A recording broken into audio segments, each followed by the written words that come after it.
தேவ ராஜ்யத்தில் கழுவப்பட்டவர்களும் சுத்திகரிக்கப்பட்ட நீதிமான்கள் தான் இருப்பார்களே தவிர பாவிகள் தேவ ராஜ்யத்தில் இருப்பது கிடையாது.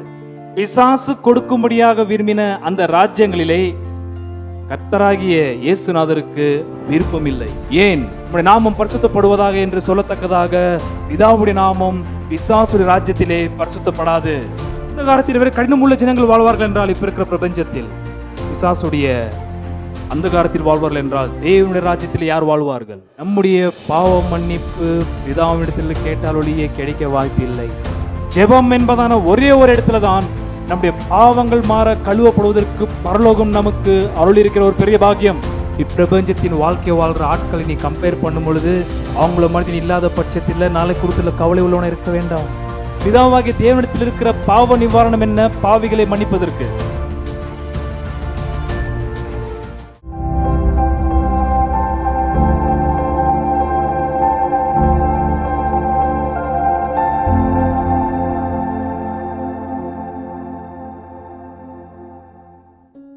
லூக்கா எழுதின சுவிசேஷம் 11ஆம் அதிகாரத்திற்கு உங்கள் வேதத்தை திருப்பிக் கொள்ளுங்கள்.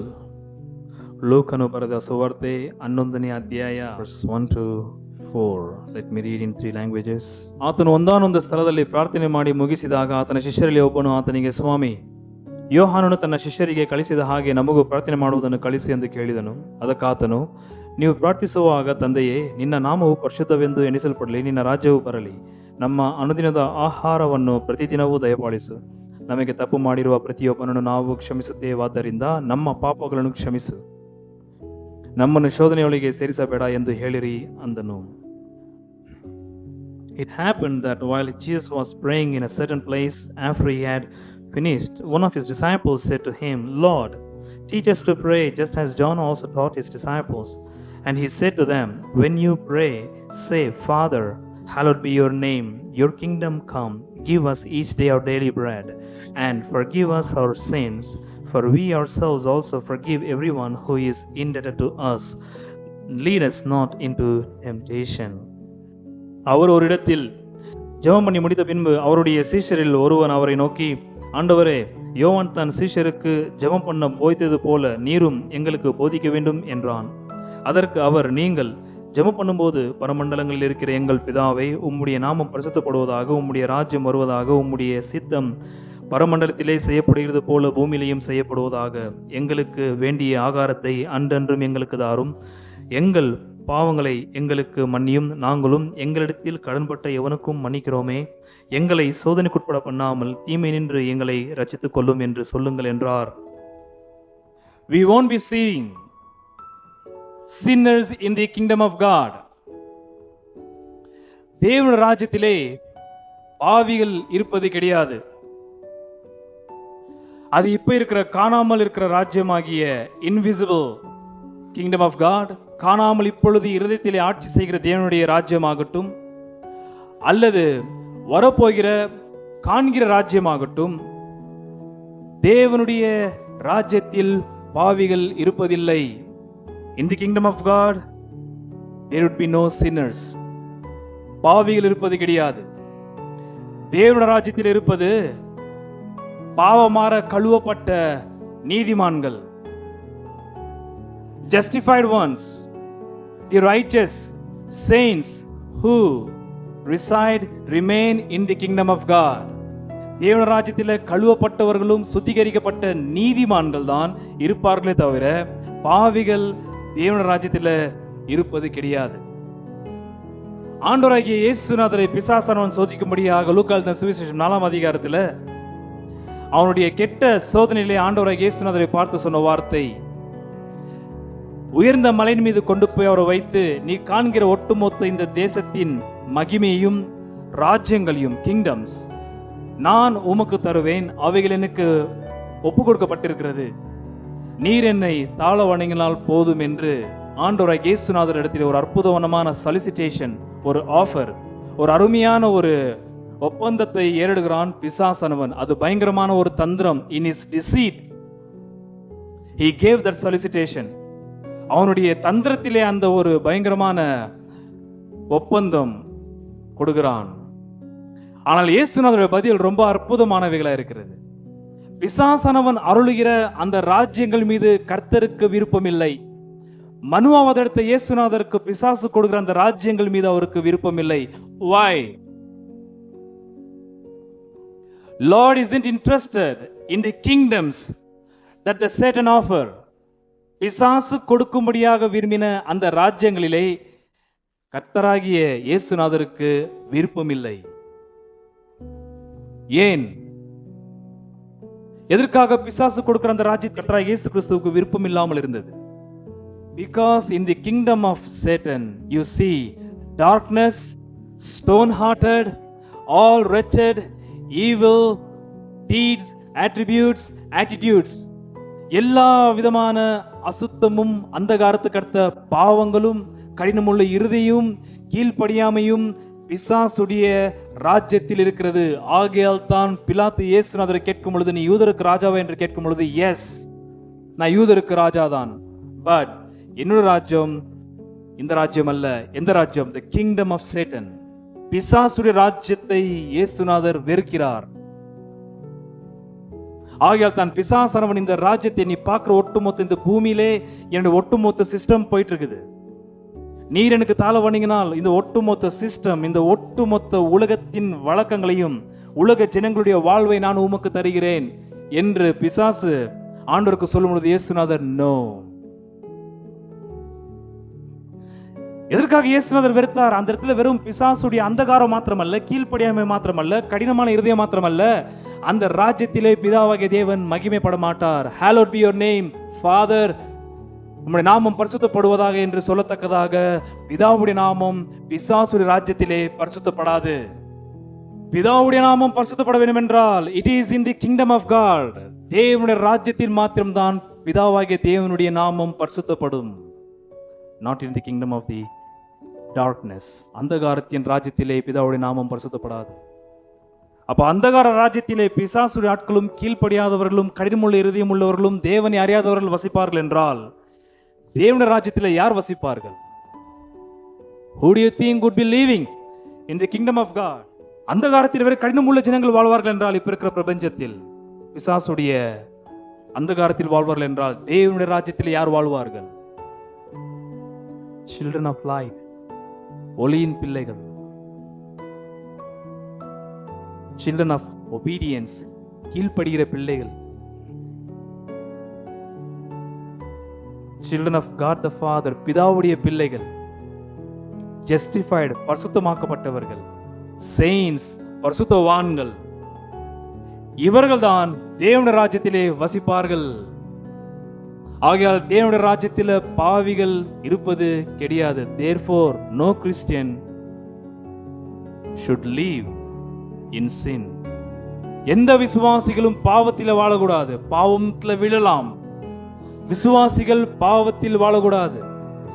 If you live in sin, you are living in the kingdom of Satan. Get rid of it as soon as possible.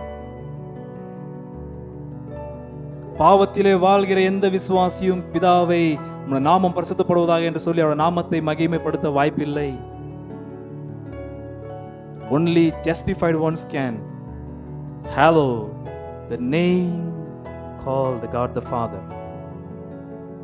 பிதா என்பதன் நாமத்தை மகிமைப்படுத்துவதற்கும் அவரை நாமத்தை உயர்த்தி தொழுது கொள்வதற்கும் பாவமாற கழுவப்பட்ட நீதிமான்களுக்கு மாத்திரம்தான் அது முடியும் என்பதை விசுவாசிகளாகி நாம் புரிந்து கொள்ள வேண்டும்.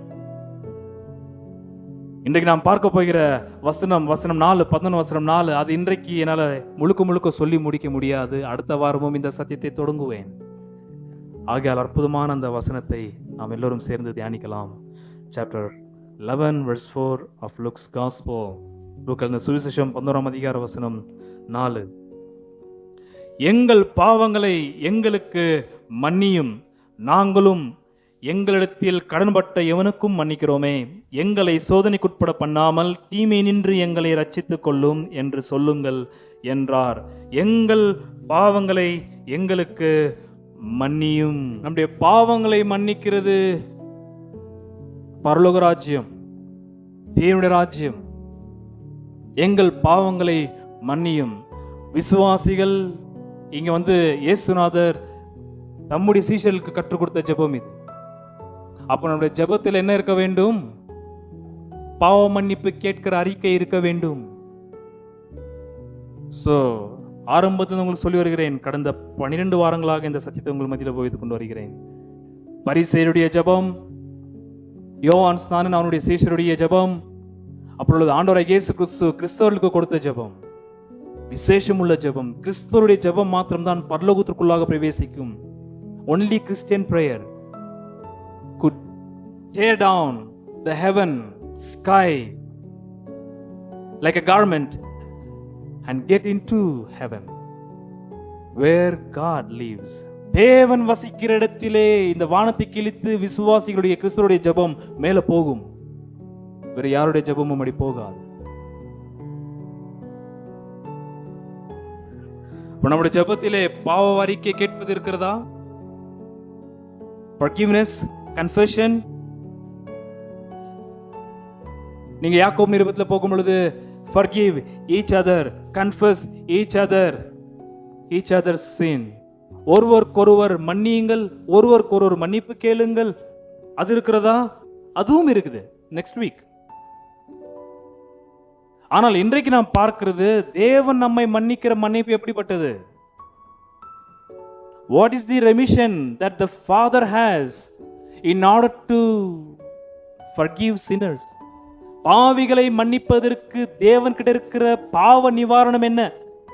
பிதாவாகிய தேவனிடத்தில் இருக்கிற பாவ நிவாரணம் என்ன? பாவிகளை மன்னிப்பதற்கு. அதை தான் இன்றைக்கு உங்கள் மத்தியிலே சத்தியமுள்ள ஆவியோட உதவியோடு கூட உங்களுக்கு நான் சொல்ல விரும்புகிறேன். அப்ப பாவ மன்னிப்பு போயிட்டு நீங்கள் பாதியார்கிட்ட போய் சொல்றதுனால பாவ மன்னிப்பு கிடையாது. கெட்டிங்? அப்புறம் நம்முடைய பாவ மன்னிப்பு வந்து ஏதோ புண்ணிய இடங்களில் போயிட்டு சுத்துவதனால கிடைக்காது. நம்முடைய பாவ மன்னிப்பு பிதாவினிடத்தில் கேட்டால் ஒழிய கிடைக்க வாய்ப்பில்லை. ஜனங்கள் தங்களுடைய பாவம் நிவிர்த்தி செய்வதற்காக எங்கெங்கயோ சுத்தி திரிறாங்க. பாவங்கள் போனோம். எவ்வளவு பேர் இங்க பாவங்கள் செஞ்சிருக்கிறீங்க? நாம் எல்லோரும் பாவம் செய்திருக்கிறோம். பிதாவாகிய தேவனால் மாத்திரம்தான் நமக்கு பாவ மன்னிப்பு கொடுக்க முடியும். Not fathers, pastors, deacons, elders, எந்த மூப்பர்களாலும் போதகராலும் மேய்ப்பராலும் பாதிரியாராலும் நமக்கு பாவ மன்னிப்பு கொடுக்க வாய்ப்பில்லை. இயேசுநாதர் யாரை கேட்க சொல்லியிருக்கிறார்? Father, forgive our sins.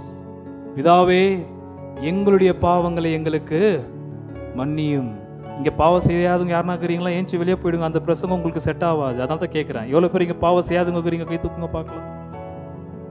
யார் இங்க பாவம் செய்யல? நான் பொருந்தது நான் பாவமே செய்யலன்றவங்க யாருங்க? அந்த வாலிபன் இயேசுநாதர்ட்ட வந்தான் பாருங்க. நல்ல போதகரே, நித்திய ஜீவன் அடையும்படி என்ன செய்யணும்? அவர் இயேசுநாதர் ஃபுல் 6 கட்டளைகளை சொல்றாரு. இதை நீ கீழ் படைஞ்சு செஞ்சேன். நான் அது சின்ன வயசுல தான் நான் ஃபாலோ பண்ணிக்கிறேன். நான் அந்த மாதிரி சின்ன வயசுல இருந்து பாவமே செய்யாத வேற உண்மையே பரிசுத்தத்தை செய்தவர்கள் யாராவது இருக்கிறீர்கள்? This message is completely belong to the sinners.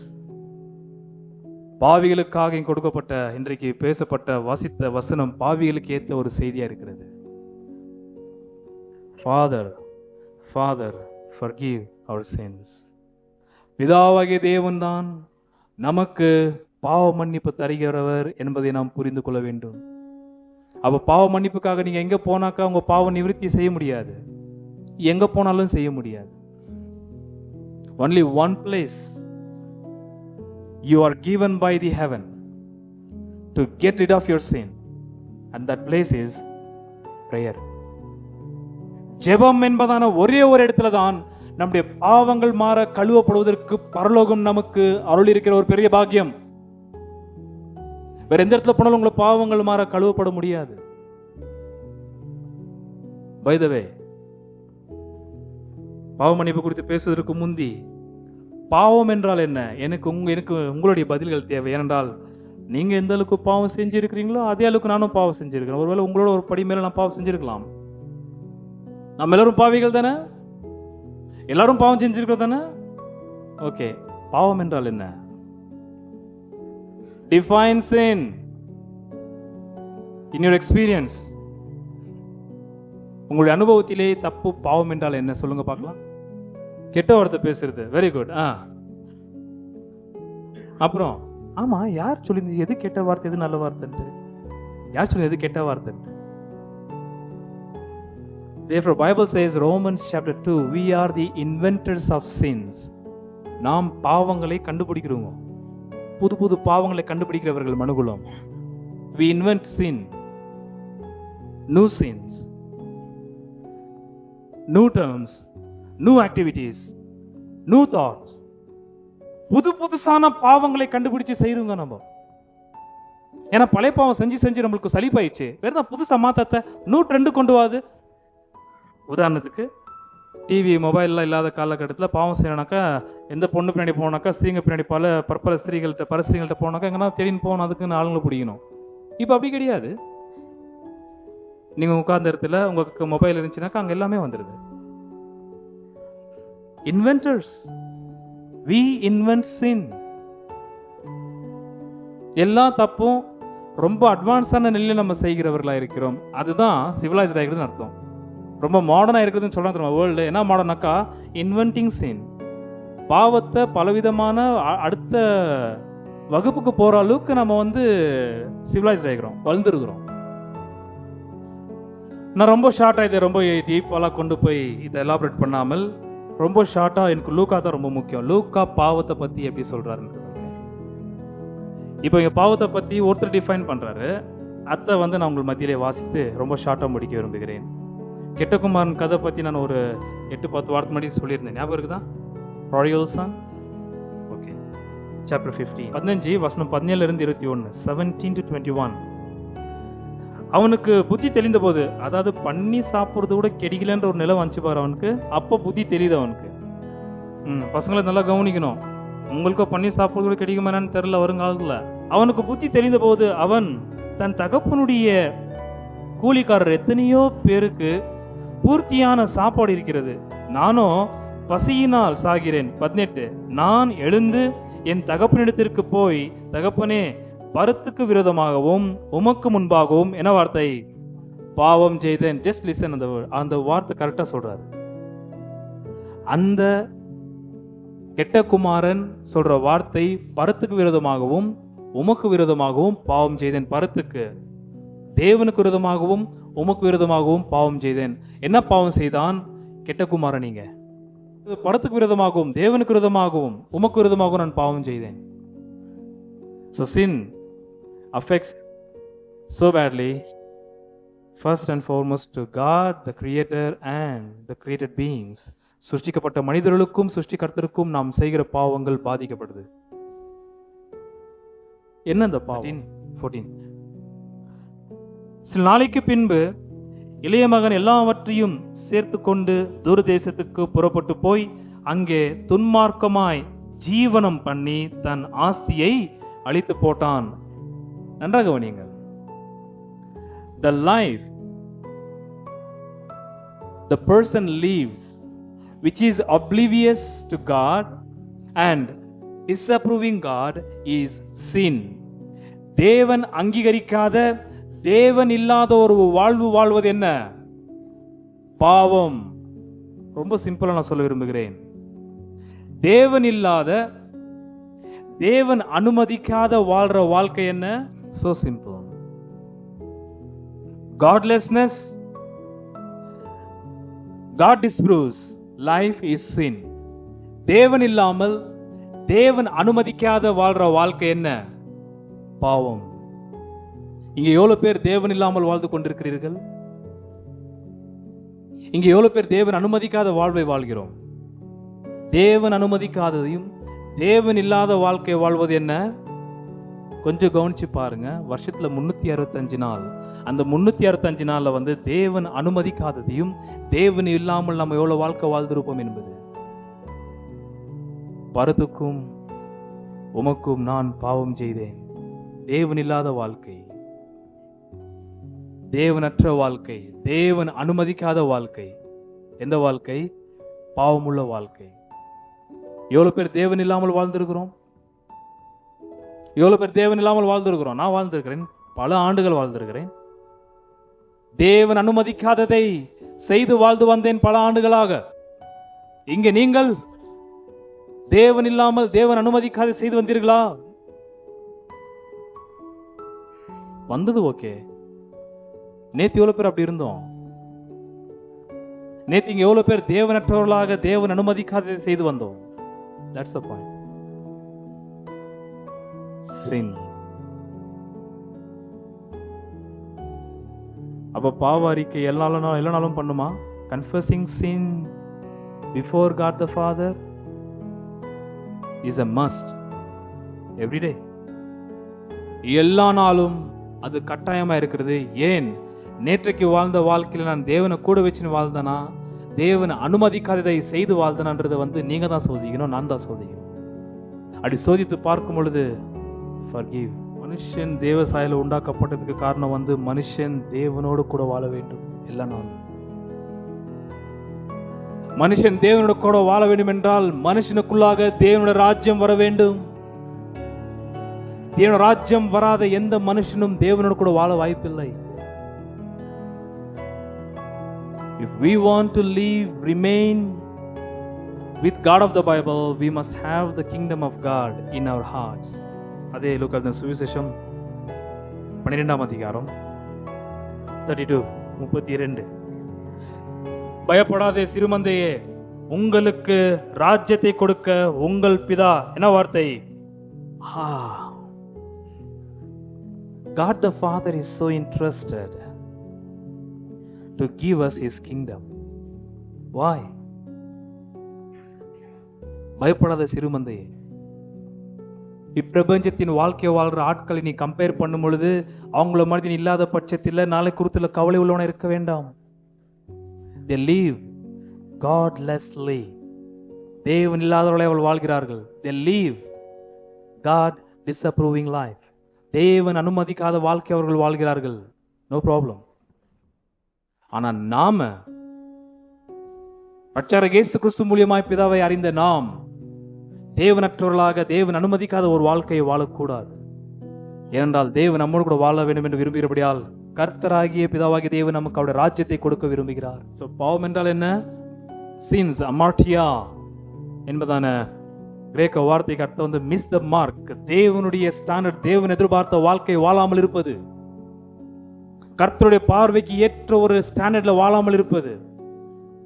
எல்லாரும் கர்த்தருடைய நிலை, கர்த்தருடைய எதிர்பார்ப்புல வாழாமல் இருக்கிற அந்த ஒரு நிலையிலிருந்து தவறி விழுந்தபடியால், அவருடைய மகிமை எழுந்து போனபடியால், எல்லோரும் கெட்டு போனபடியால், எல்லோரும் தேவனற்றவர்களாய் வாழ்கிற வாழ்க்கை உள்ளவர்களாய் இருக்கிறோம்.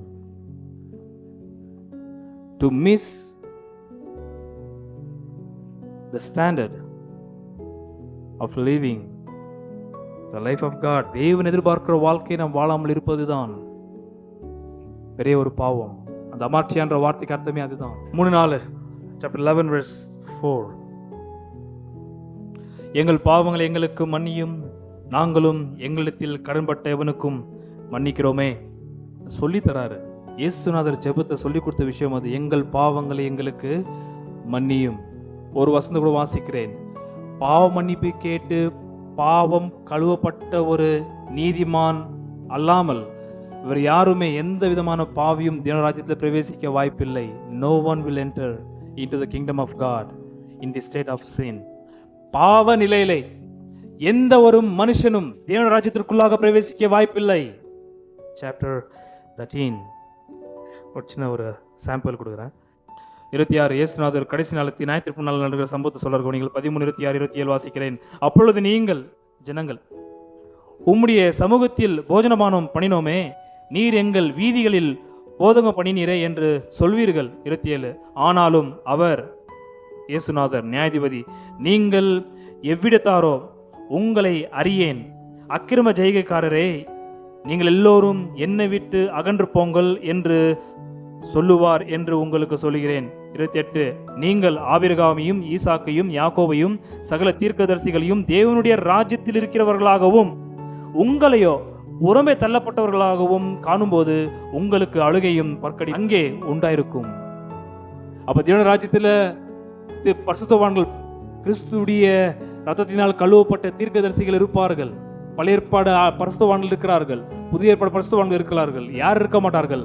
அக்கிரமை செய்கைக்காரரே. அந்த வார்த்தை ரொம்ப முக்கியம், பிடித்துக் கொள்ளுங்கள். And he will say, I tell you, I do not know where you are from. Depart from me, all you evil doers. யார் இவர்கள்? அக்கிரம செய்கைக்காரர்கள், அக்கிரமக்காரர்கள். தங்களுடைய பாவத்தை விட்டு மனம் திரும்பி பாவமாற கழுவப்படாதவர்கள், இன்னும் பாவத்தில் இருக்கிறவர்கள். எங்க? பூமியில வாழ்ந்தவர்கள். அப்ப தேவ ராஜ்யம் எங்க தொடங்குது? பூமியிலயா பரலோகத்திலயா? பூமியில. தேவ ராஜ்யத்தை பெற்ற ஒரு கழுவப்பட்ட நீதிமானும் அவனுடைய வாழ்க்கையில தேவ ராஜ்யம் இருந்து அவன் இங்கேயே அந்த தேவனோடு கூட அவருடைய ராஜ்யத்திலே வாழ்ந்து வந்தால் கர்த்தர் கொடுக்க போற காண்கிற ராஜ்யத்தில் அவன் பிரவேசிப்பான். இங்கே வெறும் பாவத்துல வாழ்ந்துட்டு அங்க போயிட்டு சரி செய்து கொள்ளும் என்றால் கர்த்தர் சொல்ற வார்த்தை, என்னை விட்டு அகன்று போங்கள் அக்கிரமை செய்கைக்காரரே, பாவத்திலே இருந்தவர்களே, பாவ மன்னிப்பு கேட்காதவர்களே, மனம் திரும்பாதவர்களே, என்னை விட்டு எல்லோரும் அகன்று போங்கள். அதனால நாம் யாரும் எதுல வாழக்கூடாது? பாவத்தில் வாழக்கூடாது. பாவத்தில் விழுந்தால் மன்னிப்பு கேட்டு எல்லா நாளும் அதை சரி செய்து கொள்ள வேண்டும். இப்பெல்லாம் அந்த சின் கன்ஃபெஷன்ல ஜெபத்துல இல்ல, யாரும் போதிக்கிறது கிடையாது. ஏன்னா ஃபுல் தேவனுடைய அற்புதமான மகிமையின் சுவிசேஷத்தை புரட்டி போட்டார்கள். இந்த செழிப்பின் சுவிசேஷம் பேசுகிற துருபதேசத்தார் அதுல பாவ அறிக்கை இல்லை, பாவ மன்னிப்பு கேட்கிற ஒரு ஜெபம் இல்லை, ஜெபத்தில மனம் திரும்புவதில் இல்லை. ஆகையால் எந்த ஒரு ஜெபிக்கிற விசுவாசி என்பதன பேருள்ள நபருக்கு தேவராஜ்யம் அருளப்பட வாய்ப்பில்லை. எல்லாம் மாத்தி போட்டாங்க. யார் இப்போ ஜெபத்துல பாவ மன்னிப்பு கேளுங்கன்னு கத்து கொடுத்துட்டு இருக்காங்க சபையில? இயேசுநாதர் ஜெபத்தை கவனித்து பாருங்கள். ஜெபிக்கும் போதெல்லாம் எல்லா நாளும் ஜெபிக்கும் பொழுது, நேத்து கர்த்தர் விட்டு தேவன் அனுமதிக்காத காரியத்தோடு கூட வாழ்ந்தானா என்பதை காரியத்தை நாம் எண்ணி பார்க்கும் பொழுது பாவ மன்னிப்பு கேட்க வேண்டியதா இருக்குது. அந்த ஜெபமே போய் பிசாசு கத்து கொடுத்த ஜெபத்தை சபையில போதித்து வேத வாக்கியம் போதிக்கிறதாக இன்றைக்கு போதகர்கள் போதித்துக் கொண்டிருக்கிறார்கள். அந்த ஒரு மோசமான துருபத்தில் நாம் காக்கப்பட வேண்டியதா இருக்கிறது. அன்பானவர்களே, நாம் பாவத்தில் வாழக்கூடாது. பாவத்தில் விழுந்தால் மறுபடியும் கழுவப்பட வேண்டியதா இருக்கிறது. இங்கு பாவத்தில் வாழ்ந்து வரப்போற தேவனுடைய ராஜ்யத்திலே அடுத்த ஏஜ், வரப்போற அடுத்த யுகம், இந்த யுகம் போன பேருக்கு வரப்போகிற அடுத்த யுகமாகிய தேவன ராஜ்யத்திலே பிரவேசிக்கலாம் என்று மனக்கணக்கு போட வேண்டாம். அது பாவம், டிசெப்ஷன், வஞ்சனை. அது தேவன ராஜ்யம் பூமியில வாழ்கிற ஒரு மனுஷனுக்கும் ஆவிக்குரிய விதத்தில இருதயத்தில தொடங்குகிறது. அவன் அங்க வாழ்ந்தால் ஒழிய வரப்போகிற ராஜ்யத்தில் பிரவேசிக்க வாய்ப்பில்லை. ஆகத்தான் இயேசுநாதர் ஜெபத்தில் என்ன? பரமண்டலங்களுக்கு எங்கள் பிதாவும் நாமம் பரிசுத்தப்படுவதாக உம்முடைய ராஜ்யம் இங்கே ஆரம்பிக்கப்படட்டும். Let it begin here. பிதாவாகிய தேவனிடத்தில் பாவிகளை மன்னிக்கத்தக்கதாக அவரிடத்தில் இருக்கிற பாவ நிவாரணம் என்ன? What is the remediation? What is the remission that the Father has in order to forgive sinners? இன்றைக்கு இதுதான் அதிகமாய் சொல்ல விரும்புகிறேன். முதலாவது தேவன்கிட்ட இருந்து வருகிற பாவ மன்னிப்பு. அடுத்த வாரம் நீங்கள் வரும் பொழுது, நாங்கள் எங்களிடத்தில் கடன்பட்டவர்களை மன்னிக்கிறோமே. அடுத்த வாரம் தான் அது. அடுத்த வாரம் மிஸ் பண்ணிடாதீங்க. அது நம்மளுடைய பாட்டு. அது நெக்ஸ்ட் வீக். எவ்வளவு பேர் மன்னிக்கிறோம்?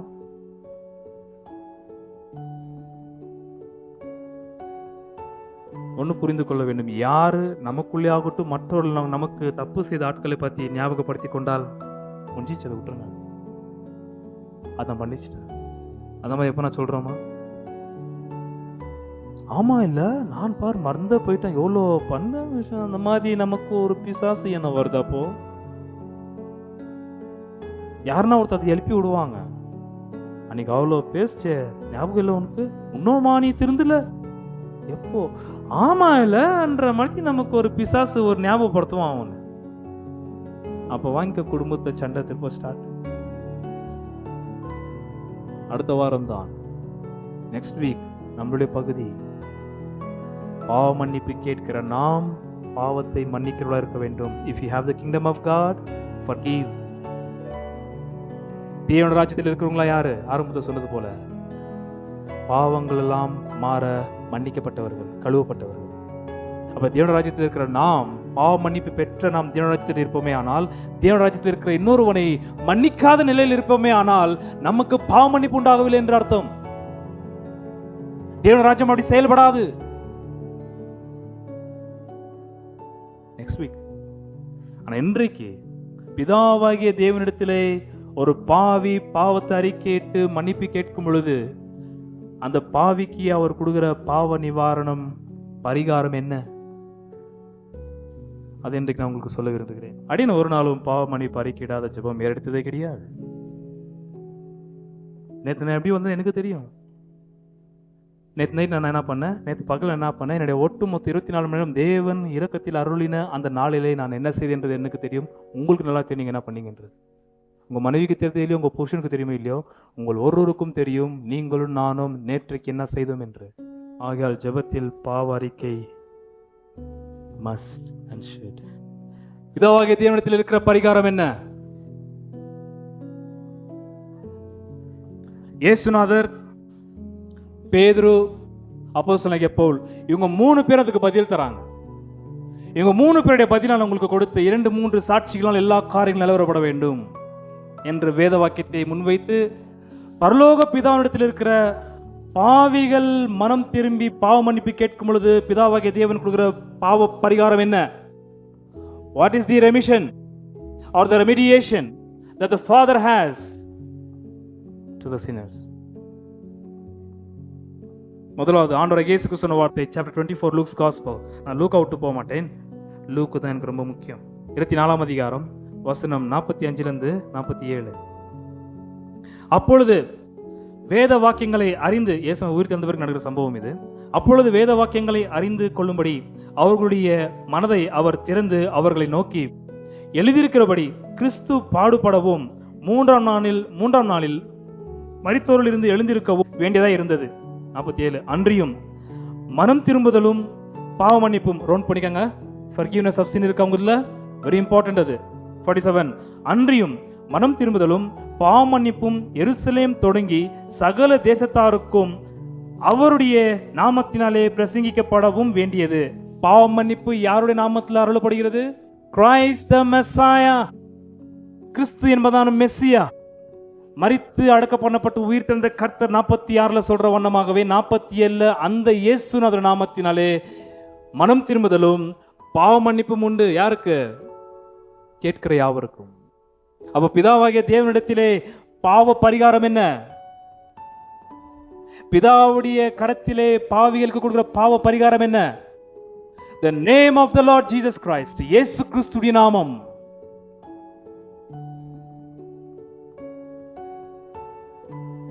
அனந்த திருத்துவத்தின் கர்த்தர் இருக்க வேண்டும்.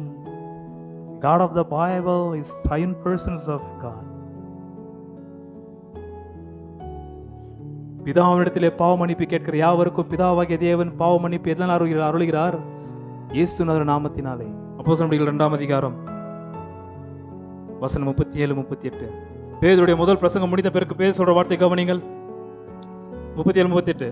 இதை அவர்கள் கேட்டபொழுது இருதயத்திலே குத்தப்பட்டவர்களாகி பேதுருவையும் மற்ற அப்போஸ்தலரையும் பார்த்து, சகோதரரே, நாங்கள் என்ன செய்ய வேண்டும் என்றார்கள்.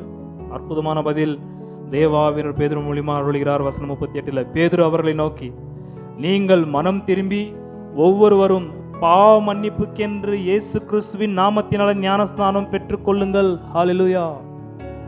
அந்த 3000 பேர் ரட்சிக்கப்படுற சம்பவம் இருக்கு 2ஆம் அதிகாரத்துல. அந்த 3000 பேருக்கு கொடுக்குற பதில் என்ன? மனம் திரும்பி பாவ மன்னிப்புக்கென்று இயேசுநாதர் நாமத்தினாலே ஞானஸ்தானம் பெற்றுக் கொள்ளுங்கள். எவ்வளவு பேர் இங்க இயேசுநாதருடைய கட்டளையின்படியே பிதா, குமாரன், பரிசுத்தாவின் நாமத்தில் ஞானஸ்தானம் பெற்றீர்கள்? யோவான் ஸ்நானனுடைய ஞானஸ்தானம் கிடையாது, யூதருடைய மதமாற்றத்தின் ஞானஸ்தானம் கிடையாது. இது இயேசுநாதர் ஞானஸ்தானம். எதற்காக? பாவ மன்னிப்புக்காக. ஒரு பாவி இயேசுநாதரை நோக்கி அவருடைய நாமத்தினாலே பிதாவினிடத்திலே பாவ மன்னிப்பை கேட்டு வாங்கும் பொழுது பிதா, குமாரன், பரிசுத்தாவின் நாமத்தினாலே ஞானஸ்தானம் பெற்றுக் கொள்கிறார். அப்ப எதுல பிதாவாகிய தேவன் நமக்கு பாவ மன்னிப்பு அருளுகிறார்? In the name of the Lord Jesus Christ. இயேசுநாதர் நாமத்திலே. One more example. Sample. 5ஆம் அதிகாரம். இங்க அப்போஸ்தலர் எல்லாரையும் சதுசேரும் பிரதான ஆசிரியர் அரெஸ்ட் பண்ணிறாங்க. அவங்களுக்கு இவர்கள் கொடுக்குற பதிலை கவனிச்சு பாருங்கள். Acts chapter 5 verses 29 to 31. 5:29 31. அதற்கு பேதுருவும் மற்ற அப்போஸ்தலரும், மனுஷருக்கு கீழ்ப்படுகிறதை பார்க்கிலும் தேவனுக்கு கீழ்ப்படுகிறதே அவசியமாக இருக்கிறது. நீங்கள் மரத்திலே தூக்கி கொலை செய்த இயேசுவை நம்முடைய பிதாவின் தேவன் எழுப்பி, நன்றாக கவனிங்கள், பிதாவாகிய தேவன் மரித்த நித்திய குமாரனாகிய மனோவாதனத்தை இயேசுநாதரை எழுப்பி 31ல இஸ்ரவேலுக்கு மனம் திரும்புதலையும், அடுத்த வார்த்தை என்ன, பாவ மன்னிப்பையும் அருளுகிறதற்காக அவரை அதிபதியாகவும் இரட்சகராகவும் தமது வலது கரத்தினாலே உயர்த்தினார். பிதாவுடைய வலது பாரசத்தில் இருக்கிற இரட்சகரும் அதிபதியுமாகிய இயேசு கிறிஸ்துவின் நாமத்தினாலே பிதாவாகிய தேவன் மனுகுலத்திற்கு என்ன தராரு? பாவ மன்னிப்பு. சும்மா கொடுத்துட மாட்டாரு பாவ மன்னிப்பு. நீங்க கேட்ட உடனே ராங். பாவத்தை சுமந்து தீர்க்கிற தேவாட்டு குட்டியாக அவருடைய குமாரனுக்கு மனு அவதரத்து கொடுத்து அவரே ஒரு பாவத்தை சுமந்து தீர்த்த ஆட்டுக்குட்டியாக பலி செய்து அந்த பரிசுத்தமுள்ள நாமத்தினாலே ஒரு பாவிகள் இந்த பிதாவை நோக்கி கூப்பிடும் பொழுது அதே நாமத்தினாலே அந்த பாவிக்கு பாவ மன்னிப்பு கொடுத்து நீதிமனாக்குறாரு. அப்புறம் கீழ வசனங்களை வாசனம் புரி வைப்பேன். அப்ப பிதாவுக்கிட்ட இருக்கிற பாவ நிவாரணத்துக்கான பரிகாரம் என்ன? ஆண்டவராகிய இயேசு கிறிஸ்துவின் நாமம். What is gospel? That's the gospel. Good news. One more example. Chapter 10, 39-43. இது வந்து புறஜாதிகளுக்கு போற கொர்நேலியுடைய சம்பவம். யூதருடைய தேசத்திலும் எருசலேமிலும் அவர் செய்தவைகளை எல்லாம், அதாவது எருசலேம் கொர்நேலியு வீட்டில் வந்து பேதுரு பிரசங்கத்தை ஆரம்பிச்சாரு. யூதருடைய தேசத்திலும் எருசலேமிலும் அவர் என்றால் இயேசுநாதர், அவர் செய்தவைகள் எல்லாவற்றிலும் நாங்கள் சாட்சிகளாக இருக்கிறோம். அவரை மரத்திலே தூக்கி கொலை செய்தார்கள். 3ஆம் நாளிலே தேவன் அவரை எழுப்பி பிரத்யட்சமாய் காணும்படி செய்தார். 41. ஆயினும் எல்லா ஜனங்களுக்கும் பிரத்யட்சமாகும்படி செய்யாமல் அவர் மரித்தோரிலிருந்து எழுந்த பின்பு அவரோட புசித்து குடித்தவர்களும் தேவனால் முன்பு நியமிக்கப்பட்ட சாட்சிகளுமாகிய எங்களுக்கே பிரத்யட்சமாகும்படி செய்தார். 42. அன்றியும் அவரே உயிரோடு இருக்கிறவர்களுக்கும் மரித்தோர்களுக்கும் தேவனால் ஏற்படுத்தப்பட்ட நியாயாதிபதி என்று ஜனங்களுக்கு பிரசங்கிக்கவும் சாட்சியாக ஒப்புவிக்கவும் அவர் எங்களுக்கு கட்டளையிட்டார். 43.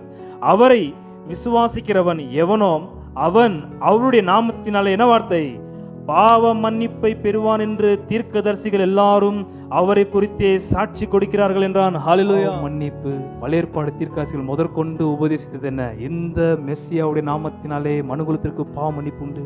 அது யூதனானாலும் சரி கிரேக்கனாலும் சரி எல்லோருக்கும் பாவ மன்னிப்பு இயேசு கிறிஸ்து நாமத்தினால தான் பிதாவாகிய தேவன் அருளுகிறார்.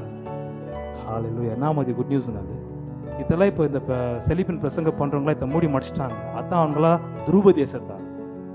அவங்க பிரசங்கிக்கும் துருபதேசம். Prosperity gospel utterly from demonic world. அது பரிபூர்ணமாய் பிசாசுடைய மண்டலத்தில் வந்தது என்பதை விசுவாசிகள் புரிந்து கொள்ள வேண்டும். பாவ அறிக்கை அதுல இல்லை, மனம் திரும்புதல் அதுல இல்லை, பாவ மன்னிப்பும் மனம் திரும்புதல் கல்வாரி சிலுவை அதுல இல்லை. வெறும் பணமும் பண மயக்கமும் அதுல நிரம்பி இருக்கிறது. அது பிசாசு கிட்ட வந்தது. 13ஆம் அதிகாரம் 38-39. ஆதலால் சகோதரரே, இவர் மூலமாய் உங்களுக்கு பாவ மன்னிப்பு உண்டாகும் என்று அறிவிக்கப்படுகிறது என்றும். யார் நிமித்தமாய்? இயேசுநாதரை பத்தி பேசுறாரு பாருங்க. மோசேயின் நியாயப்பிரமாணத்தினாலே நீங்கள் எவைகள் நின்று விடுதலையாகி நீதிமான்களாக்கப்படக்கூடாது இருந்ததோ விசுவாசிக்கிறவன் எவனும் அவைகள் நின்று இவராலே விடுதலையாகி நீதிமானாக்கப்படுகிறான் என்றும் உங்களுக்கு தெரிந்திருக்க கடவுது. 38ல சொல்ற பாவ மன்னிப்பு இயேசு கிறிஸ்துவின் நாமத்தினால்தான் அருளப்படுகிறது. அப்போ பிதாவாகிய தேவன்கிட்ட இருக்கிற பாவ நிவாரணத்துக்கு அடுத்த பரிகாரம் என்ன? மன்வாவதர் எடுத்த இயேசுநாதர். அப்ப பாவிகள் பிதாவுக்கிட்ட டைரக்டா போய் பாவ மன்னிப்பு வாங்க முடியாது. ரட்சகராக இயேசு கிறிஸ்துவின் நாமத்தினாலே என்னுடைய பாவங்களை மன்னியும். பிதாவுகிட்ட கேட்கணும் பாவ மன்னிப்பு. யாரோட நாமத்தினாலே? இயேசுநாதர் நாமத்தினாலே. பிதாவாகிய தேவன் பாவிகளை பரிசுத்தமாக்கி நீதிமானாக்குகிறது யாரோட நாமத்தினாலே? இயேசுநாதருடைய நாமத்தில். இந்த பாவத்திலிருந்து வெளியே வந்தீங்களா, டோன்ட் கோ பேக். மறுபடியும் மனம் திரும்பி வந்த பாவத்திற்கு பின்னாடி போகக்கூடாது. சோ மனுகுலத்திற்கு பிதாவாகிய தேவன் பாவ மன்னிப்பு கொடுப்பது இயேசுநாதர் நாமத்தினால். பாவிகள் பிதா கிட்ட பாவ மன்னிப்பு கேட்பதும் இயேசு கிறிஸ்துவின் நாமத்தினால். இயேசுநாதர் நாமத்தினால பாவ மன்னிப்பு கேட்காத எந்த பாவிக்கும் பாவ மன்னிப்பு கிடைக்காது. இயேசுநாதர் நாமத்தினால வராதவர்களுக்கு யாருக்குமே பிதாவாகிய தேவன் பாவ மன்னிப்பு கொடுக்கவும் மாட்டார். இன்னொரு காரியத்தை சொல்லி நான் முடிக்க விரும்புகிறேன்.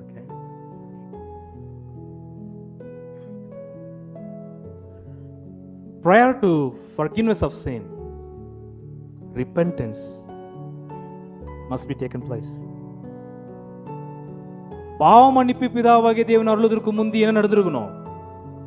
மனம் திரும்புதலாயிருக்கணும்.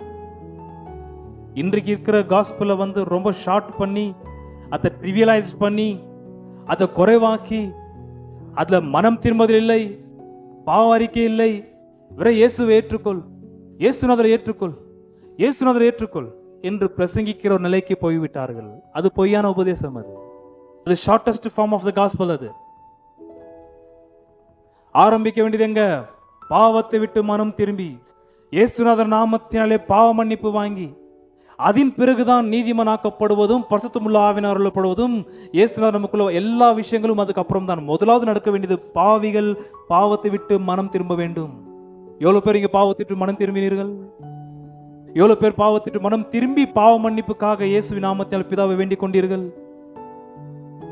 அப்பொழுது நாம் நீதிமானாக்கப்படுவதும் பரிசுத்தமுள்ள ஆவியானுடைய வரத்தை பெறுவதும் அதுக்கப்புறம் தான் ஒட்டுமொத்த ரட்சிப்பின் மண்டலத்தில் அடங்கியிருக்கிற பரலோக ராஜ்யத்திற்கு அடுத்த நன்மையான ஈவுகள் பாவி சுதந்திரித்துக் கொள்கிறான்.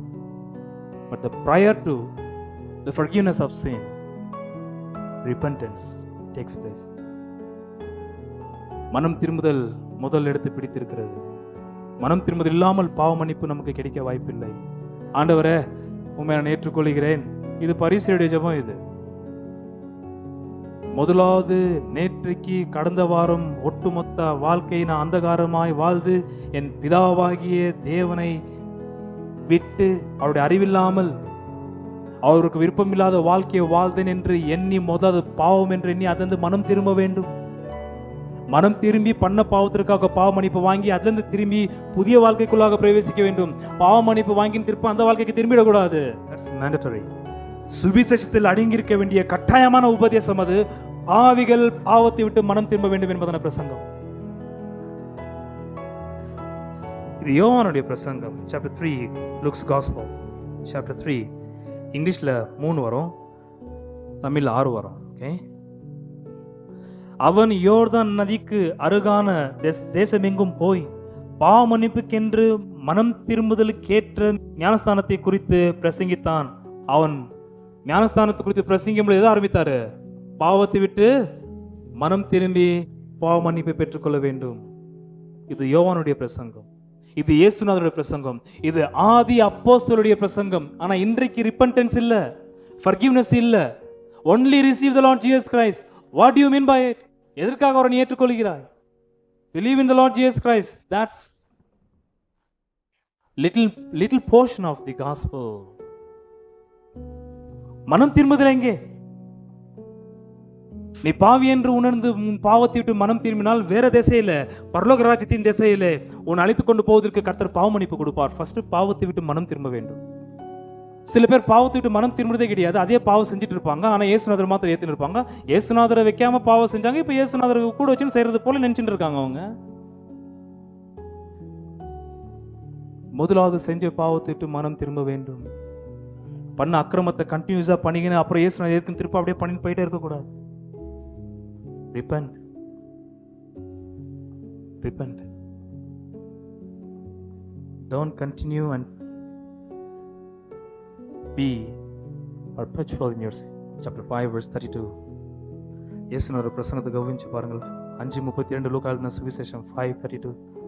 நீதிமான்களை அல்ல பாவிகளையே மனம் திரும்புவதற்கு அழைக்க வந்தேன் என்றார். இயேசுநாதர் சொல்ற வார்த்தை கவனி. அப்ப மனம் திரும்புதல் பாவிகள் முதலாவது செய்ய வேண்டும். பிறகு என்ன கிடைக்கும்? இயேசுநாதர் நாமத்தினாலே பாவ மன்னிப்பு கிடைக்கும். புரிஞ்சுதான்? அவ ஃபர்ஸ்ட் செய்ய வேண்டியது என்ன? பாவத்தை விட்டு மனம் திரும்ப வேண்டும். எவ்வளவு பேர் பாவத்தை விட்டு மனம் திரும்பினீங்க? செஞ்ச பாவத்தோடு கூட இயேசுநாதர் ஏற்க கூடாது. கூட வாங்க என் கூட நான் பாவம் செய்யும் போதே நான் பண்ண பாவத்தை விட்டு முதலாவது மனம் அந்த திசை விட்டு மாறுகிறேன், அந்த வாழ்க்கையை விட்டு திரும்புகிறேன். மறுபடியும் அந்த வாழ்க்கையை நான் திரும்ப மாட்டேன். அப்படியே 380 டிகிரி திரும்ப வேண்டும். திரும்பிட்டு ராஜ்யத்தின் வாழ்வுக்குள்ளாக ராஜ்யத்தின் பாதையில் நானே வழியும் சத்தியம் ஜீவனும் இருக்கின்ற இயேசுநாதருடைய வழியை பிடித்துக் கொள்ள வேண்டும். என் தன் சிலுவை எடுத்துக்கொண்டு என்னை பின் செல்லாதவன் அவன் எனக்கு சிஷ்யன் இருக்க வாய்ப்பில்லை. இயேசுநாதருக்கு பின்னாடி போனோம். திரும்ப மனம் திரும்பி பின்னாடி போகக்கூடாது. That's the gospel. One last. அப்படியே வாசித்து பார்த்துலாம். 24:47 லூக்ஸ் காஸ்பல் 24:47. இது நன்றாக கவனிங்கள். 47 அன்றியும் மனம் திரும்புதலும் பாவ மன்னிப்பும். அப்ப பாவ மன்னிப்புக்கு முன்னாடி வர்றது என்ன? மனம் திரும்புதல். சுவிசேஷமே அதாங்க first. prior to forgiveness, the gift of forgiveness, we must repent of our sins. நம்முடைய பாவங்களை விட்டு நாம் மனம் திரும்ப வேண்டியதா இருக்குது. The repentance takes place first. மனம் திரும்புதல், பாவ மன்னிப்பு, பரிசுத்தமுள்ள ஆவியை பெற்றுக்கொள்ளுதல் எல்லாமே அதுக்கப்புறம் தான் ஒரு விஷயம் நமக்கு கர்த்தர் அருளுகிறார். Sealed with the Holy Spirit, anointing of the Holy Spirit எல்லாமே அதுக்கப்புறம் தான். முதலாவது நடக்க வேண்டியது மனம் திரும்புதல், பாவ மன்னிப்பு.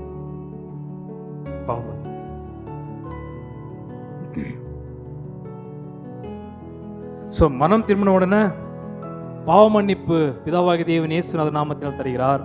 பாவ மன்னிப்பு கிடைச்ச உடனே நடக்குது என்ன தெரியுமா? அந்த மாதிரி இன்னைக்கு சொல்லி முடிச்சிடறேன். புரிஞ்சுதா உங்களுக்கு?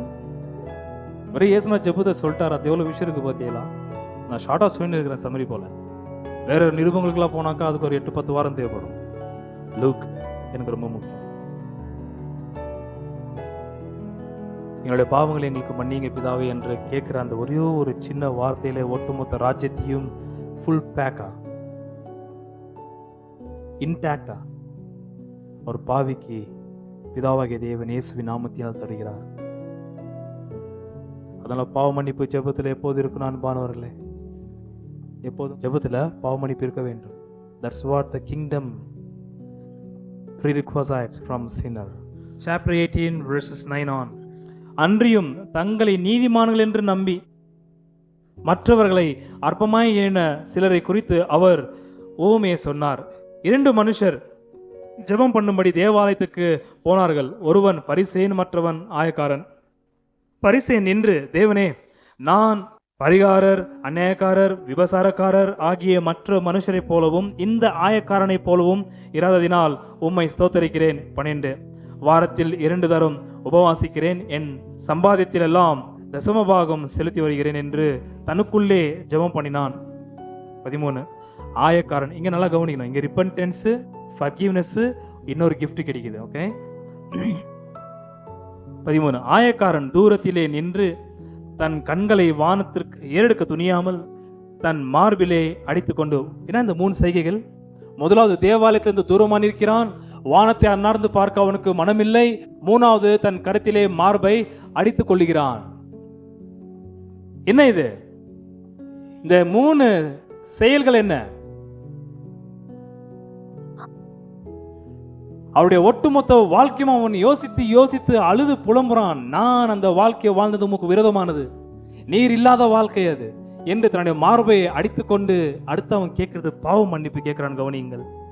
தன் மார்பிலே அடித்துக்கொண்டு, தேவனே, பாவியாகிய என் மேல் கிருபையாயிரும் என்றான். வாவ், லாஸ்கமாய், கிருபையாயிரும், இந்த பாவிக்காக ஒரு பாவ நிவாரண பலியை தாரும், என்னுடைய பாவத்தை என்னை விட்டு நீக்கும் என்று அழுது புலம்புறாரு. பயங்கரமா கத்தி அழுது புலம்புறாரு. சோ முதலாவது மனம் திரும்புதல், 2வது தான் அவன் அழுது பாவ மன்னிப்பு கேட்கிறான். வெறும் பாவ மன்னிப்பு மாத்திரம் கர்த்தர் கொடுக்கவில்லை. வசனம் 14 அவன் அல்ல, இவனே நீதிமானாக்கப்பட்டவனாய் தன் வீட்டுக்கு திரும்பி போனான் என்று உங்களுக்கு சொல்லுகிறேன். ஏனெனில் தன்னை உயர்த்துகிறவன் எவனும் தாழ்த்தப்படுவான், தன்னை தாழ்த்துகிறவன் உயர்த்தப்படுவான் என்றார். அதுக்கப்புறம் வரன் 14 அவனல்ல, இவனே நீதிமானாக்கப்பட்டவனாய். என்ன நீதிமானாக்கப்படுதல் என்றால் மனம் திரும்புதல், பாவ மன்னிப்பு, அடுத்து என்ன? நீதிமான். பரலோக நியாயாதிபதியாகிய தேவன் இந்த பாவியை பார்த்து சொல்ற வார்த்தை என்ன? நீதிமான். பாவங்களா கழுவப்பட்டு புதிசாய் சிருஷ்டிக்கப்பட்ட ஒட்டுமொத்த நீதியின் வாழ்க்கையை வாழப் போகிற வாழ்ந்தவனாக எண்ணி எடுத்துக்கொண்ட நீதிமான் போதியான ராஜ்யத்திற்குள்ளாக எவ்வளவு பேருக்கு நீதிமான்களா இருக்கிறீர்கள்? டவுட் ஆயிடுச்சுல? பாவிகள் மனசா போறீங்களா? மன திரும்பிங்களா? ஆமா. பாவ மன்னிப்பு கேட்குறீங்களா? ஆமா, பாவ மன்னிப்பு கேட்ட பேருக்கு இயேசு கிறிஸ்துவின் நாமத்தினால் பிதாவாகிய தேவன் தம்முடைய பரலோக ராஜ்யத்தின் சிங்காசன கோர்ட்ல உட்கார்ந்து சொல்ற வார்த்தை டிக்ளேர் பண்றாரு. ரைச்சஸ், ஜஸ்டிஃபைட், செயின்ட், பரிசுத்தவான், புனிதன், இயேசு கிறிஸ்துவின் நாமத்தினாலே பாவ மன்னிப்பு, மனசாப்பட்டு மனம் திரும்பி பாவ மன்னிப்பு கேட்கிற யாவருக்கும் பரலோக ராஜ்யத்தில் இருக்கிற நியாயாதிபதி சொல்ற வார்த்தை, இவன் நீதிமான். ஹல்லேலூயா. எவ்வளவு பேர் இங்க நீதிமான்களா இருக்கிறீர்கள்? இவ்வளவு விஷயத்தை விட்டுட்டு எல்லாரும் இந்த நீதிமான பிடிச்சிக்குவாங்க. நீ நீதிமான், நீ நீதிமான் ஆகிறதுக்கு என்ன செய்யணும் தெரியுமா? மனஸ்தாப்பட்டு மனம் திரும்பி பாவ மன்னிப்பு இயேசு கிறிஸ்து நாமத்தினாலே கேட்டு தமக்காக அடக்கப்படப்பட்டு உயிர்த்தெழுந்த இயேசுநாதரை விசுவாசிப்பது நிமித்தமாய் பிதாவாகிய தேவன் சொல்ற வார்த்தை, இவன் இப்பொழுது நீதிமான், சுத்திகரிக்கப்பட்ட கழுவப்பட்ட பரிசுத்தவான். தேவ ராஜ்யம் இவன் இருதல் இப்ப பிரவேசிக்கலாம். குவாலிஃபைட். பரலோக ராஜ்யம் இவனுடைய இருதயத்தில் வாசம் பண்ணுவதற்கு இவன் தகுதி உள்ளவன். குவாலிஃபைட் கேண்டிடேட், தி ரைச்சஸ். நீதிமான் தேவ ராஜ்யம் உள்ளத்தில் வருவதற்கு சம்பூர்ணமான தகுதி உள்ள ஒரு நபராக இருக்கிறார். எவ்வளவு பேர் இயேசுநாதருடைய நாமத்தினாலே மனஸ்தாப்பட்டு மனம் திரும்பி பாவ மன்னிப்பு பெற்று நீதிமான்கள் ஆனீர்கள்? எவ்வளவு பேர் இவ்விதமாய் தேவ ராஜ்யத்தை அங்கீகரித்தீர்கள்? எவ்வளவு பேர் இடத்துல தேவ ராஜ்யம் இருக்கிறது? ஒரு காரியத்தை நான் உங்களுக்கு ஆரம்பத்தில் சொல்லி வருகிறேன். தேவ ராஜ்யத்தில் பாவங்கள் மாற கழுவப்பட்ட நீதிமான்கள் தான் இருப்பார்கள், தவிர பாவத்தை தொடர்ந்து நடப்பிக்கிற பாவிகள் தேவ ராஜ்யத்தில் இருக்க வாய்ப்பில்லை. Only the righteous, justified, just live in the kingdom of God. தேவனுடைய ராஜ்யத்தில் பரிசுத்தமாக்கப்பட்டவர்களும் நீதிமான்களும் மாத்திரம் தான் இருப்பார்கள். ஆகியால் தான் அந்த நீதிமான் இன்னொரு விசுவாசி பாவம் பண்ணினால் மன்னிக்கிறவனா இருக்க வேண்டும். அதில் நெக்ஸ்ட் வீக் தான் உங்களுக்கு நான் சொல்ல விரும்புவேன். உங்களுக்கு ஏதாவது நான் உண்மையில தேவ ராஜ்யத்தில் இருக்கிறேனா இல்லையா என்பது டவுட் உங்களுக்கு இருந்துச்சுனாக்கா இப்போ ஒரு வருஷத்தை வாசனை முடிச்சிடுறேன். இங்கே வந்திருக்கிற எல்லா விசுவாசிகளுக்குள்ளாக தேவ ராஜ்யம் இருக்க வேண்டும். The kingdom of God begins right now. இங்கே இருந்தால் உங்களுக்கு தேவ ராஜ்யம் தொடங்குகிறது. நீங்கள் இன்றைக்கு தேவ ராஜ்யத்தில் வாழாத பட்சத்தில் தேவ ராஜ்யத்துக்குள்ளாக நாம போய் வாழ வாய்ப்பில்லை. இயேசுநாதர் இரண்டாவது வருகையில், இயேசுநாதர் இரண்டாவது வருகையிலே அவருடைய ராஜ்யத்திற்குள்ளாக விசுவாசிகள் பிரவேசிக்க வேண்டும் என்றால் தேவ ராஜ்யம் யாருக்குள்ளால எந்தெந்த விசுவாசிக்குள்ளாக பிரவேசித்திருக்கிறதோ அவர்கள் தேவ ராஜ்யத்தில் வாழ்ந்திருக்க வேண்டும். இப்போ தேவ ராஜ்யத்தில் வாழாதவர்கள் தேவ ராஜ்யம் வரும் பொழுது அவர் ராஜ்யத்துக்குள்ளாக பிரவேசிக்க வாய்ப்பில்லை. Don't repudiate the kingdom of God. இப்போ இருக்கிற தேவ ராஜ்யத்தை மறுதலிக்க வேண்டாம். எப்படி தேவ ராஜ்யம் ஒரு விசுவாசிக்குள்ளாக வருகிறது அல்லது அவன் எப்படி கேட்க வேண்டும் என்பதை சின்ன உதாரணம், அது கீழே இயேசுநாதர் ரொம்ப அற்புதமாய் லூக்கா கொடுத்துருப்பார். நல்ல ரொம்ப அருமையான ஒரு அக்கவுண்ட் இது. 18, 15, 17 14 வாசிட்டேன். 15, 16, 17. பின்பு குழந்தைகளையும் அவர் தொடும்படிக்கு அவர்களை அவரிடத்தில் கொண்டு வந்தார்கள். சீஷர்கள் அதை கண்டு கொண்டு வந்தவர்களை அதட்டினார்கள். இயேசு அவர்களை கொண்டு வரும்படி கட்டளையிட்டு, சிறு பிள்ளைகள் என்னிடத்தில் வருகிறதற்கு இடம் கொடுங்கள், அவர்களை தடை பண்ணாதிருங்கள். என்ன வார்த்தை? தேவ ராஜ்யம் அப்படிப்பட்டவருடையது. இது நான் போராடி தொடர்கிறேன், இருந்தாலும் கொஞ்சம் ஞாபகப்படுத்துறேன், இது உங்க மைண்ட்ல இருக்குதான்ட்டு. தேவ ராஜ்யத்தில் யாரெல்லாம் இருப்பார்கள்? சிறு பிள்ளைகள் போல் இருக்கிறவர்கள் யாரே தேவ ராஜ்யத்தில் இருப்பார்கள். தேவ ராஜ்யம் இப்படிப்பட்டவர்களுடையது. தேவ ராஜ்யம் இப்படியாப்பட்ட ஆட்கள் தான் இருப்பார்கள் தேவ ராஜ்யத்தில், சிறு பிள்ளைகள் போல் இருக்கிறவர்கள் சொல்லப்படுகிறது. நாங்க அடுத்து 17, எவனாகிலும் சிறு பிள்ளையை போல் தேவனுடைய ராஜ்யத்தை ஏற்றுக்கொள்ளாவிட்டால் அதில் பிரவேசிக்க மாட்டான் என்று மெய்யாகவே உங்களுக்கு சொல்லுகிறேன் என்றார். அப்ப தேவ ராஜ்யத்தில் பிரவேசிக்க வேண்டும் என்றால் ஒருவனும் எந்த நிலையில் இருக்க வேண்டும் என்று இயேசு சொல்லியிருக்கிறார்? சிறு பிள்ளையை போல். என்ன அர்த்தம்? எப்படி சிறு பிள்ளையை போல நான் தேவ ராஜ்யத்தில் பிரவேசிப்பேன்? இதே டவுட் தான் நிக்கோதேமுக்கு வந்தது. ஒருவன் மறுபடியும் பிறக்காவிட்டால் தேவ ராஜ்யத்தில் பிரவேசிக்க மறுபடியும் பிறக்கணுமா? எப்படி? அதே என் தாயின் வயிற்றில் மறுபடியும் சென்று வருவதுன்றது கூடாத காரியம். நீ மாம்சத்தின்படி பேசுகிறாய். மாம்சத்தில் பிறப்பதெல்லாம் மாம்சமே. நான் பேசுகிற திருப்பு வேறுன்றது அந்த இடத்துல அங்கே தேவ ராஜ்யத்தை பற்றி பேசும் பொழுது வேற ஒரு ஆங்கிள் சொல்லப்படுகிறது. இந்த இடத்துல சிறு பிள்ளை போல் நாம் தேவ ராஜ்யத்துக்குள்ளாக பிரவேசிக்க வேண்டுமா? தேவ ராஜ்யத்துக்குள்ளாக நாம் பிரவேசிக்க வேண்டும் என்றால் சிறு பிள்ளை போல் ஆகாவிட்டால் தேவ ராஜ்யம் நமக்குள்ளாக வராது. எப்படி சிறு பிள்ளை போல பிரவேசிப்பது? சிறு பிள்ளைகள் எங்க போனார்கள்? Where did the children go? In verse 15, சிறு பிள்ளைகள் எங்க போனார்கள்? என்னுடைய கேள்வி வசனம் 15-16 சிறு பிள்ளைகள் எங்க போனார்கள்? Where did the children go? To the Lord Jesus Christ. அப்போ சிறு பிள்ளைகள் போல் இந்த ராஜ்யத்தை அங்கீகரிக்கின்ற வார்த்தைக்கு என்ன அர்த்தம்? எல்லா பாவிகளும் எங்க போனோம்? பிதா கிட்ட இல்லைங்க. எவ்வளவு பேர் இயேசுநாதர் கிட்ட வந்தீர்கள்? That's the meaning. இயேசுநாதர் ஒரு போதகராக ஒரு தீர்க்கதரிசியாக எண்ணிட்டு அவரை பார்க்கணும் சிறந்திருக்கிறான்றது எண்ணிடக்கூடாது. இந்த சிறு பிள்ளைகள் போல தேவனுடைய ராஜ்யத்தை அங்கீகரிக்கிறவன். சிறு பிள்ளை அங்கீகரித்தது இயேசுநாதரை. சிறு பிள்ளைகள் வந்தது இயேசுநாதர் கிட்ட. நீங்கள் நான் எங்க போனால் தேவனுடைய ராஜ்யம் அருளப்படுகிறது? ரட்சகராகிய இயேசு கிறிஸ்துவிடத்தில். இயேசு கிறிஸ்துவிடத்தில் போகிற அந்த ஒரு தெளிந்த கண்ணோட்டம், தெளிந்த வழிதான் சிறு பிள்ளையாய் போகிறது என்பதற்காக. இப்ப இயேசுநாதர்கிட்ட போகிறவனுக்கு பிதாவாகிய தேவன் பாவ மன்னிப்பையும், மனஸ்தாபப்பட்டு மனம் திரும்பி போகிற எந்த பாவிக்கும் நீதிமன்றம் ஆக்கப்படத்தக்கதாக சுத்திகரிப்பையும் பிதாவாகிய தேவன் அருள்வது இயேசு கிறிஸ்துவின் நாமத்தினால். ஹல்லேலூயா! எவ்வளவு பேருக்கு இந்த ஒரு சந்தோஷம். இயேசு கிறிஸ்துவின் அன்றே நான் வந்தேன். அதான் பழைய பாட்டை ரொம்ப விரும்பி பாடுறது. வாலிப நாளில் இயேசுவை கண்டேன், வாஞ்சியுடன் என்னை தேடி வந்தார். அவர்கிட்ட போகும்போது தான் அவர் பிதான்னு யாருன்னு காட்டினாரு. பிதா கிட்ட கொண்டு போய் சேர்த்தது நம்முடைய ஆண்டவராகிய இயேசுநாதர். அப்படி பிதாவை அறிந்த ஒரு விசுவாசியும் இயேசு கிறிஸ்துவின் நாமத்தினாலே பாவ மன்னிப்பு கேட்க வேண்டும். Everyday life, daily life. இது வந்து ஜுடிஷியல் ஃபர்கிவ்னஸ். இது ஒட்டுமொத்த பழைய வாழ்க்கையின் பாவங்களையும் ரொம்ப ஜுடிஷியலாக, சட்ட திட்டமாக, பரலோகத்தின் சட்ட ரீதியிலே பரலோகத்தின் பிதாவாகிய தேவன் நியாயாதிபதி இயேசு கிறிஸ்து நாமத்தில் வந்த யாவரையும் மன்னித்து கழுவி சுத்திகரித்தார். அதுக்கப்புறம் சுத்திகரிக்கப்பட்ட நீதிமான்கள் பாவத்தில் விழும்பொழுது ஒரு நாளும் பிதாவை அறிந்த ஒரு விசுவாசியும் இயேசு கிறிஸ்து மூலியமாய் பிதாவை அறிந்த விசுவாசிகள் இயேசுநாதர் நாமத்தினாலே பாவ மன்னிப்பை பிதாவிடத்தில் கேட்க வேண்டும். You will get your forgiveness. It is gift.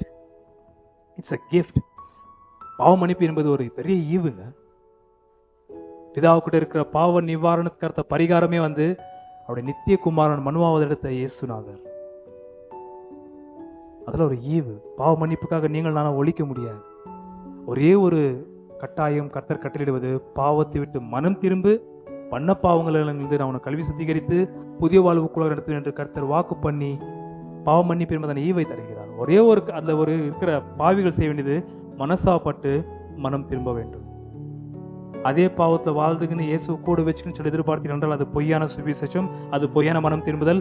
அவர்களுக்கு பாவ மன்னிப்பு இல்லை.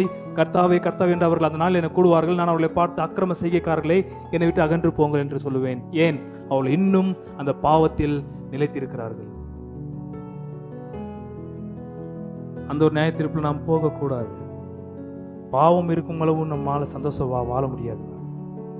பரலோக ராஜ்யத்துடைய சமாதானம், சந்தோஷம், உற்சாகம், பலன் எல்லாவற்றையும் நம்முடைய பாவமான நடைமுறை கெடுத்து போடும். அதனால பாவத்தை தொடர்ச்சியா நாம் செய்வது பழக்கமாக வைத்துக் கொள்ளக்கூடாது. பாவம் நம்மளை தீட்டுப்படுத்தும். இயேசுநாதர் கால்களை கழுவுவது போல பரிபூர்ணமாய் ஜுடிஷியலாக கழுவப்பட்ட எந்த விசுவாசியுடைய பாதம் அப்பப்போ கொஞ்சம் தீட்டாவது பாவ மன்னிப்பு கேட்கணும். கேட்டு அதை சரி செய்து கொள்ள வேண்டும். எல்லா நாளும் பாவ மன்னிப்பு கேட்டு நம்மை சுத்திகரித்து பாவம் இல்லாதவர்களாய் வாழ வேண்டும் என கர்த்தர் நம்மளை எப்ப கூடுவாருன்னு சொல்ல முடியாது. அவர் கூப்பிடுற நாள்ல பாவத்தில் இருக்கக்கூடாது. அவர் கூப்பிடுற நாள்ல கிறிஸ்துவுக்குள்ளாக நாம் இருக்க வேண்டும்.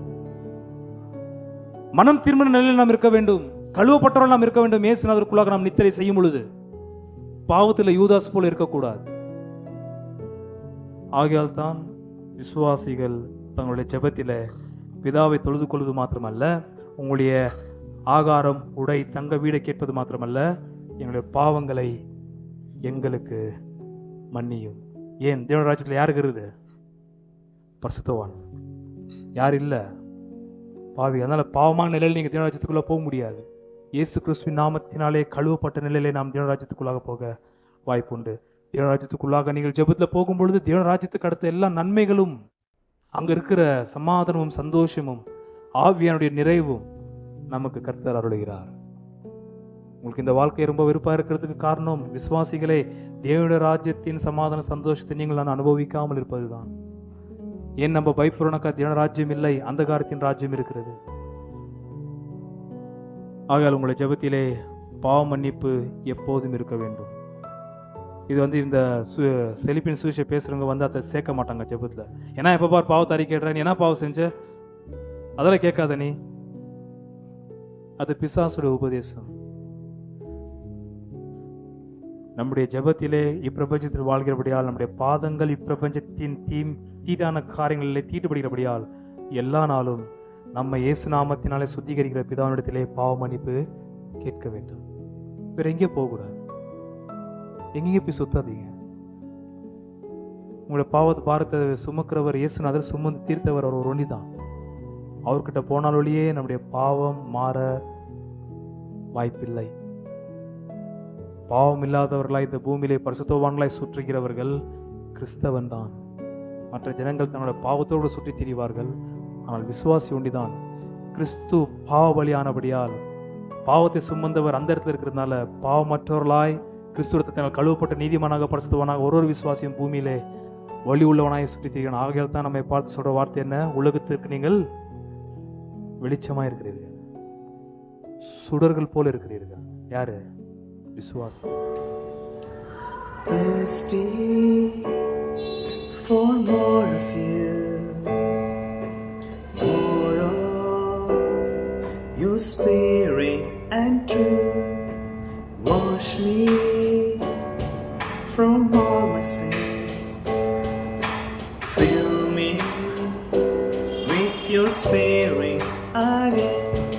You're the river of life, flowing with grace and mercy, flooding my soul, filling my heart with peace. Oh, river of life, like streams in the desert, giver of life, giving your life and love to set me free. Heal me and I will heal, save me and I will be saved. You fill me with songs of praise, forever I will sing of your grace.